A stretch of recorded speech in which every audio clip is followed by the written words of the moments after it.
Ги следите вестите на Канал 8. Добро дојдовте. Околу 55.000 евра планира да потроши општина Кочани од сопствениот буџет за изградба на потпорни ѕидови за наредниот едногодишен период. Јавниот повик за избор на изведувач трае до 9 април, а изградбата ќе се изведува сукцесивно во период од 12 месеци.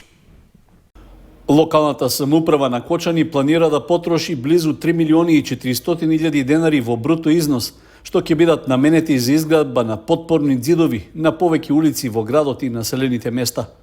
Дел од нив се предвидени во годишната програма за реализација на помошни инфраструктурни објекти.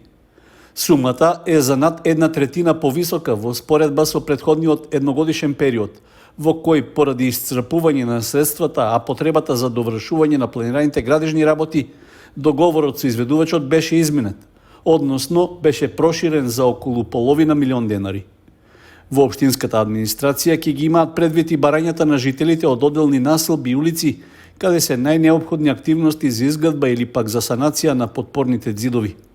Тендерската постапка за избор на изведувач на градежните работи е веќе објавена, а крајниот рок за пријавување на заинтересираните е до 9 април.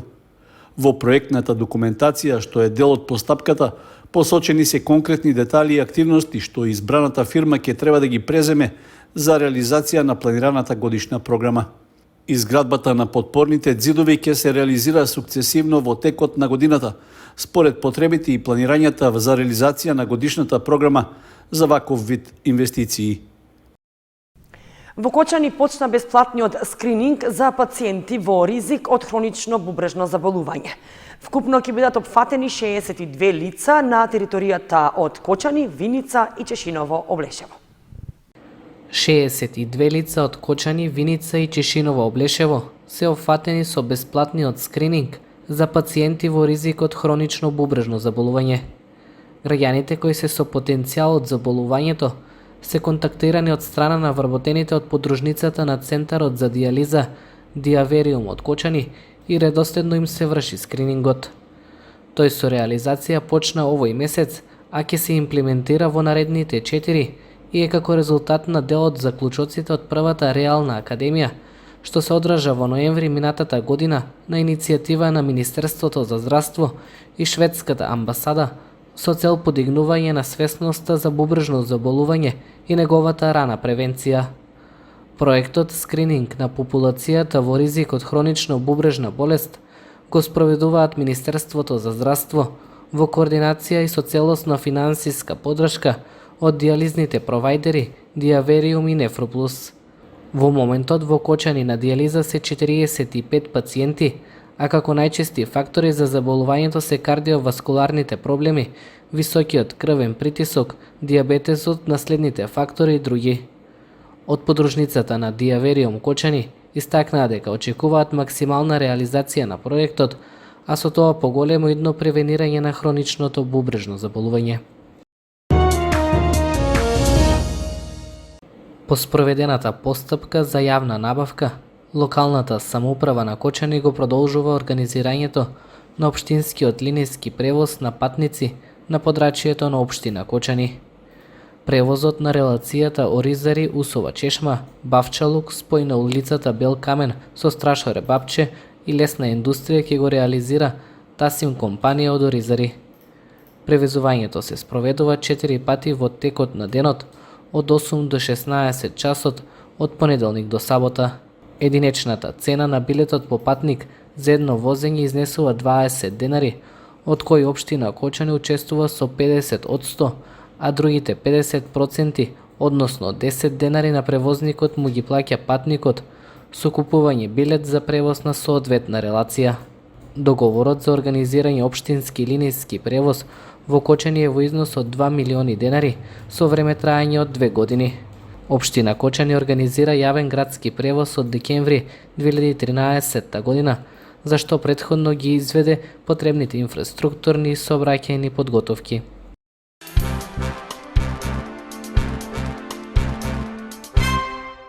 Конкурсот за најдобар афоризам, што го распиша Сдруженијето Афористичка репрезентација на Македонија, предизвикал солиден интерес меѓу творците на сатира кај нас и тие ги испратиле своите трудови.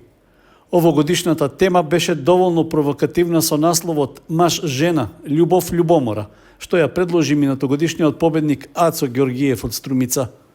Дел од пријавените автори испратили и по неколку творби, поради што жири комисијата во состав Ацо Георгиев председател и магистер Зоран Јовановиќ и магистер Доне Донев членови имала специфична задача да ги избере најдобрите.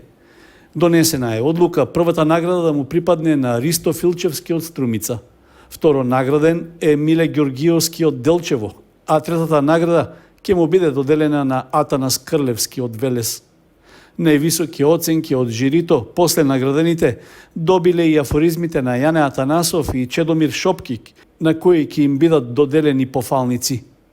На конкурсот што го распиша Сдруженијето на граѓани афористичка репрезентација на Македонија, пристигнале 30 пратки со афоризми од вкупно 24 автори.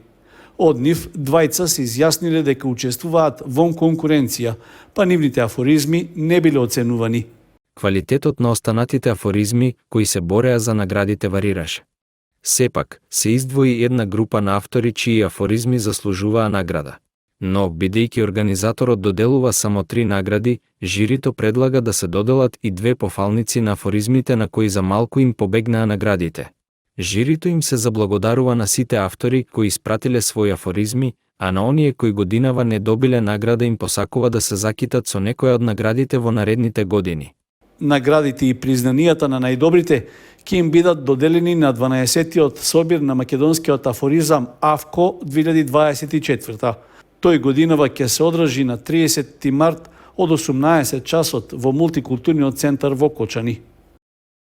Општините Кочани, Виница и Зрновци на 17 мај ќе бидат дел од големата национална еко-акција Генералка викенд за собирање и селектирање на отпадот на јавните површини. Иницијативата почна да се имплементира во 2021 година, а ќе се реализира до 2031 година. Општините Кочани, Виница и Зрновци и оваа година ќе бидат дел од големата национална еко-акција Генералка викенд за собирање и селектирање на отпадот од јавните површини. Акцијата ќе се одржи на 17, 18 и 19 мај, а 79 општини од државата го потврдија учеството за чистењето отпад. Генералка викенд е пролетна акција за чистење и селектирање отпад, што се реализира заедно со Пакомак, Нула отпад, Пивара, Скопје, Црвен крст и други помагатели. Иницијативата почна да се имплементира во 2021 година, а ќе се реализира до 2031. Целта на активноста е да се подигне јавната свест за неопходноста отпадот да се собира и рециклира, со што ќе се зачува животната средина. Минатата година во Кочани се чистеше на 4 локации, односно во околината на спомен домот Асном, во Тикишински Лозија, кај Лукубија, кај спортските терени во СОУ Љупчо Сантов и основното училиште Свети Кирил и Методи.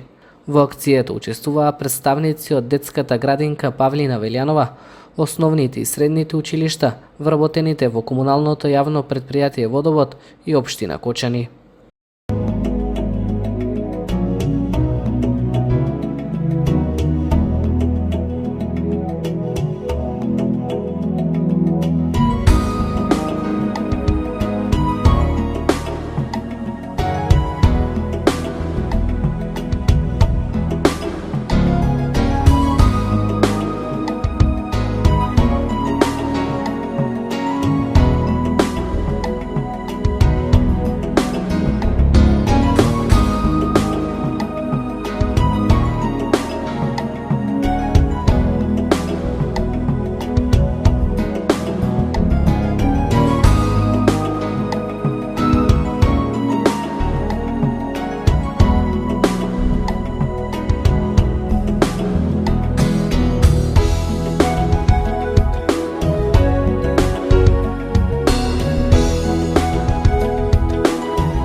Почитувани, тоа беше се што и подготвивме за ова издание на вестите на Канал 8.